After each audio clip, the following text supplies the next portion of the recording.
Our new video series is all about habitat evaluation, and in part 1, we're going to evaluate the response to a clear cut done by loggers.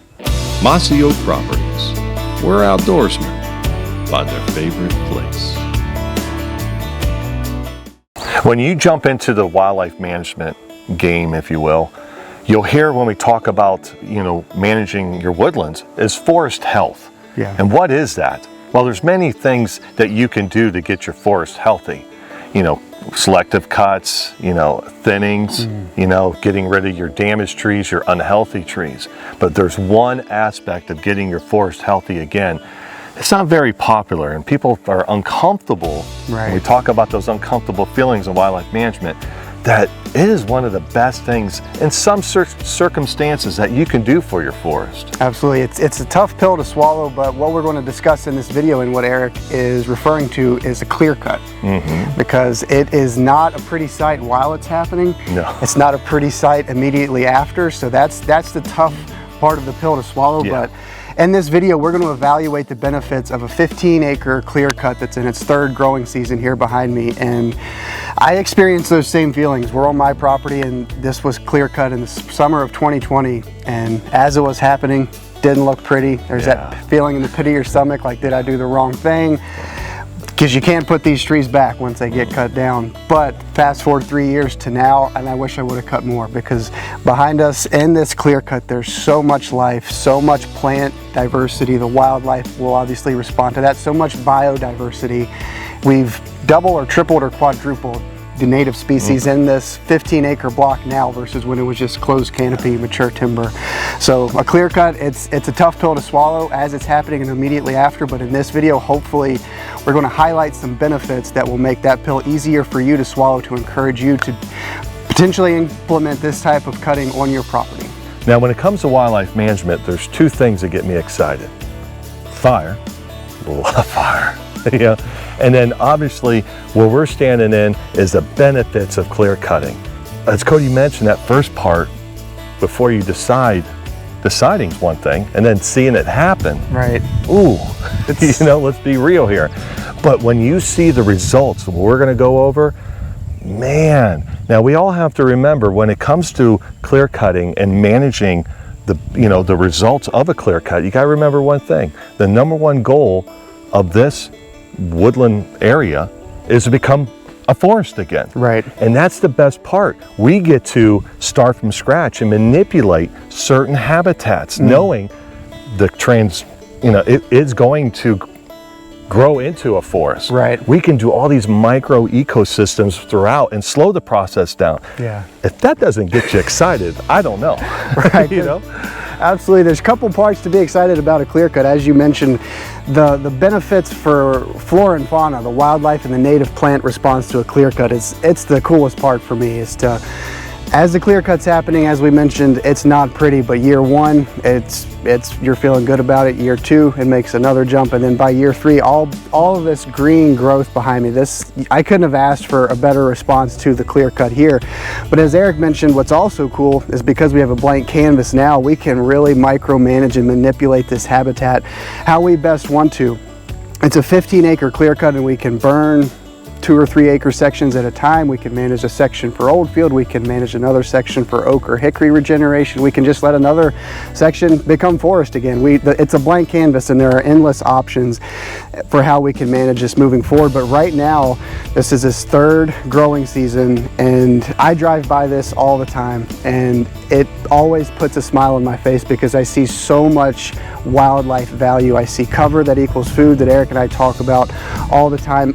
Most of what you see behind me that jumps out are blackberry bushes, which are a great food source. It's great cover for all wildlife: turkeys, songbirds, deer, black bears, ruffed grouse, everything that calls this area of Virginia home. I haven't seen anything that dislikes a blackberry, but we've got so much more biodiversity here, which is what's really encouraging and really exciting for me. And I wish I would have gone back before I had the loggers do a clear cut, and in this 15-acre block, identified as many native plant species as I could, from grasses, sedges, forbs, up to trees. It was majority of Virginia pine and yellow poplar stand. And now, I mean, there's 50, 60 different native plant species. There's broom sedge. We have blackberry bushes, as we mentioned right here. In front of us, here's a post oak seedling, and then a white oak seedling right beside it. There are other native grasses, little blue stem. There's little raspberry bushes right here that you can see have been browsed on. The blackberry bushes are loaded with blackberries. This is great brooding habitat for turkey poults. As we talked about, there's oftentimes good nesting habitat and nesting opportunities, which these blackberry bushes provide that. But all this bare spoil, all this space for poults, not just turkey poults, but grouse chicks to navigate through. The blackberry bushes, especially the sedges, the grasses, are good umbrella plants. There's bare soil. I mean, Eric and I are swatting away gnats and bugs, which are a great protein food source for turkey poults. Fawning cover, tons, literally tons of food per acre in here for white-tailed deer. And we're just in this little section and probably could identify 10 or 12 different plant species, and there's 15 acres of it. So it's just a literal wildlife paradise. Now, we talked about the benefits and the results, you know, of the beneficial species that's coming up, and wildlife abounds. You can hear birds. I mean, you can see the results of wildlife utilizing this spot that we're just standing on here. Yeah. But sometimes there's some negative results of it. For sure. And that is invasives. And the best thing about it is that it's starting at a clean slate. Yeah, invasive species, it's something that I really struggle with. I think most landowners, if they're honest with themselves, they struggle with, especially in the southeast. And whenever we do, a big part of wildlife management is creating a disturbance. Logging, disking, fire, those are disturbances that create beneficial wildlife habitats. Unfortunately, a negative side effect of creating a disturbance, as Eric mentioned, is you're releasing invasive species from the seed bank. And you have to go into a clear cut, or even after post-burn, any type of disturbance, you have to go into it with that understanding, knowing that you're going to have a very positive plant response from your work in a native sense, from native vegetation, native plant communities, but there are also going to be some invasive species that you're going to deal with. And in this clear cut, I struggle with multiple. Right over here, there is a princess tree, which has a beautiful name, but it is not a beautiful tree. There are dozens and dozens of this size little sapling. This is called a princess tree. Princess trees, Japanese stiltgrass, autumn olive, Sericea lespedeza, Japanese barberry, multifloral rose, Johnson grass. I mean, I almost named 10 invasive species right there off the top of my head that I'm going to have to address in here to really maximize this habitat type so wildlife can benefit from the native plants. But like Eric mentioned, because we're starting with a clean slate, I mean, look how easy it is I can come in here and basil spray this, and this little princess tree sapling seed will be dead in no time. I can come in with a backpack sprayer and spot spray the stiltgrass. Because we have a blank slate, it's easy to navigate, and part of our management plan for this area is to do a controlled burn this winter, which will make it even more of a clean slate.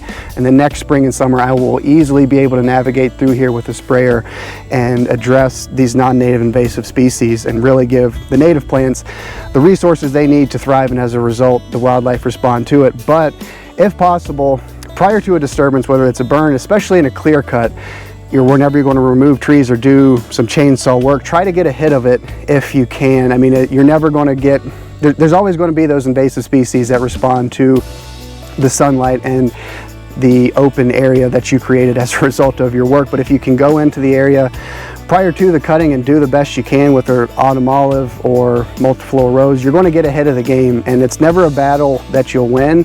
Invasive species control, we've talked about that before, but every little bit you do can make a big difference. And over time, if you manage your expectations and output, you can really put a big dent in it. And going into a clear cut knowing that you're going to have to fight this battle just really sets you up for success moving forward. Now comes the fun part. We talked about the biodiversity, the native plant response, how wildlife can benefit from it, the flush of new native plants and wildflowers and native grasses that have come as a result of the loggers doing the clear cut. But as we've mentioned in the last two videos, selfishly, part of the reason that we did this was to increase hunting opportunities. Yep. And as we've talked about, this is a blank slate, 15-acre clear cut that we can manage however best we see fit for wildlife and different wildlife species, but also we can manipulate this area and this habitat to set us up for successful hunts in the fall.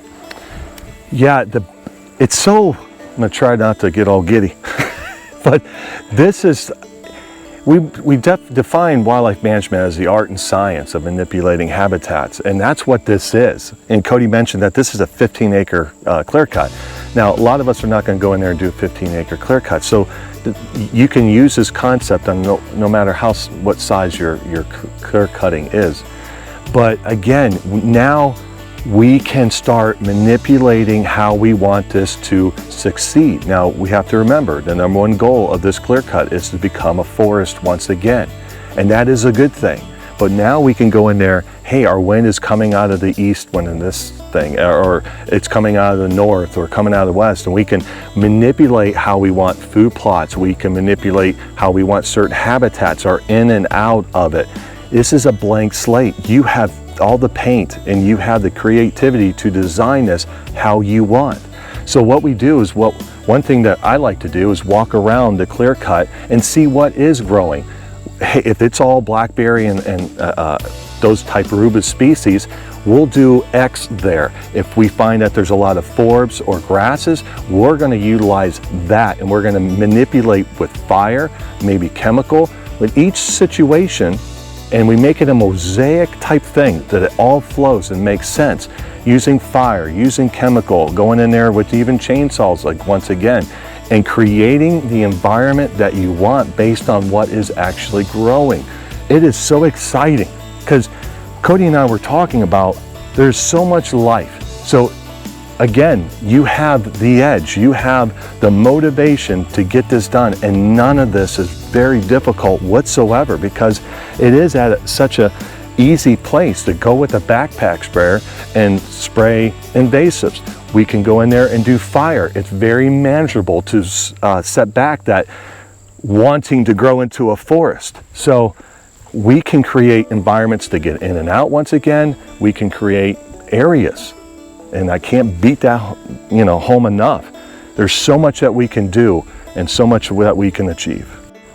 All right, for our last talking point, we're going to talk about predators and predation, but we're going to talk about predators and predation in a positive sense, which sounds a little backwards, but one of the many endless benefits of this clear cut, as we've talked about, we've created so much food and cover for wildlife and our charismatic game species like deer and turkeys and grouse and quail if we had them, songbirds, all of those popular species that we relate to and connect with. But there are those villainous species, your coyotes, your black bears, your bobcats, your raptors, but they got to make a living too. And indirectly, we are not only helping those predators, but also taking some pressure off of the game species that we're managing for by creating this type of habitat. Yeah, there's a lot of talk, especially in the wild turkey aspect of it, that the population's declining. Is it raccoon? Is it habitat related? And it's both.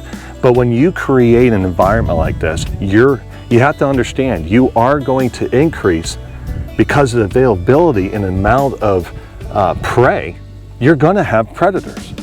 And let's take the coyote. Coyotes, a lot of times, most of their diet is meadow-voles. This creates it, so you might see the increase of it. A coyote eats roughly, I think, about 1.5, plus or minus pounds per day. Mice can fill that.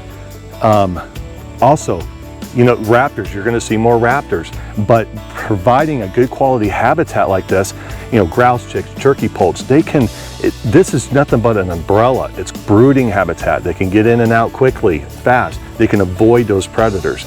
Also, you have birds that are attracted to, the berries. You're going to have snakes. You're going to see maybe an increase in, timber rattlers, copperheads, and depending where you live, you might see the increase on that.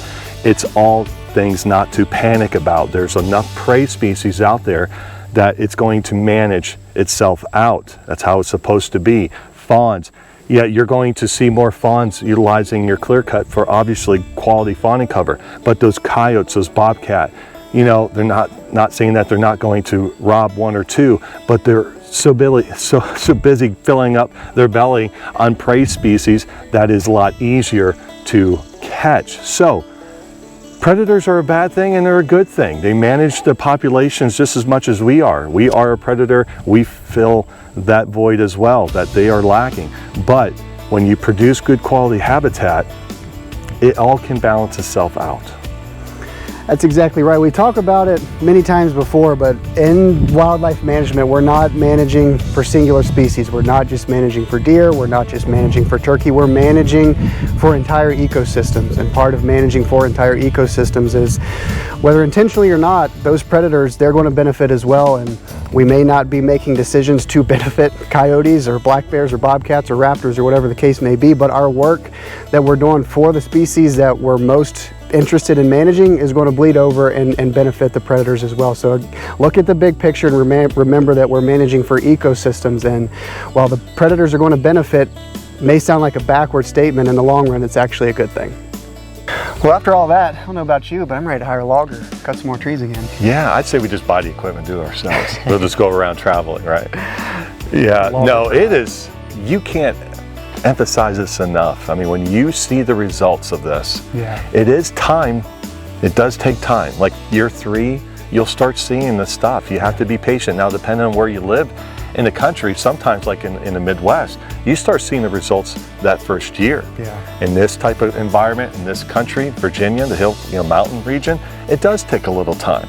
In the South, you probably see the results a lot quicker as well. So it depends on where you're at. Once you do see the results of it, you, like Cody said, like, let's hire another logger, It's inspiring. Once you do it, I've told Eric this before, and other people reference logging. You're always nervous when it's happening and after the fact, but once we get to this point, I wish I had cut more, and that's always the truth. We've cut timber on our property, we've done thinning, we've done clear cuts multiple times over the years, and it's the same process of emotions and feelings each time.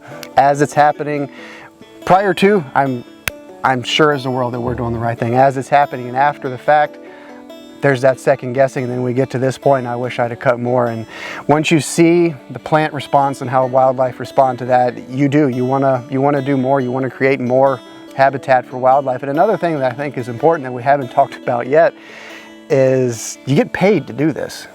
Money. It's money in your pocket, especially when you hire a logger to do it. This is money that we made that we can put right back into the property for equipment or seed or whatever the case may be. So we're benefiting wildlife. We are creating better hunting opportunities and putting a little money in our wallets, and that's the furthest reason why we're doing this. But if we're honest with ourselves, it's a nice benefit, added incentive. Yeah, and there's some like NRCS, your soil and water, do have programs where you are getting paid to do some management, like what Cody and his family did. But it's, one person said to me one time, the best thing that you could do is plant a tree for wildlife, because in 20 years. But for majority of wildlife, let's reverse that. The best thing that you can do is cut a tree for wildlife, because majority of wildlife needs that early successional. And if you're uncomfortable doing the big clear cut thing, you can scale it down. There's other types of cuts that you do your homework on, shelterwood cuts, that you can produce this oak or just a savanna type thing throughout your property, so you can have these little, just a smaller versions of that while still having a forest. Yeah, that's well said. And an important thing to remember prior to doing a clear cut is to remember that you're doing it for wildlife. And as Eric mentioned, the majority of our wildlife species require and thrive in early successional habitat, which is what we create as a result of a clear cut and a logging operation. And hopefully this video, with everything we talked about, what we showed you, how wildlife are responding to this type of habitat, will give you added incentive or maybe peace of mind to know that you can do a clear cut on your property and feel like you know you're doing the right thing. Mossy Oak Properties, where outdoorsmen find their favorite place.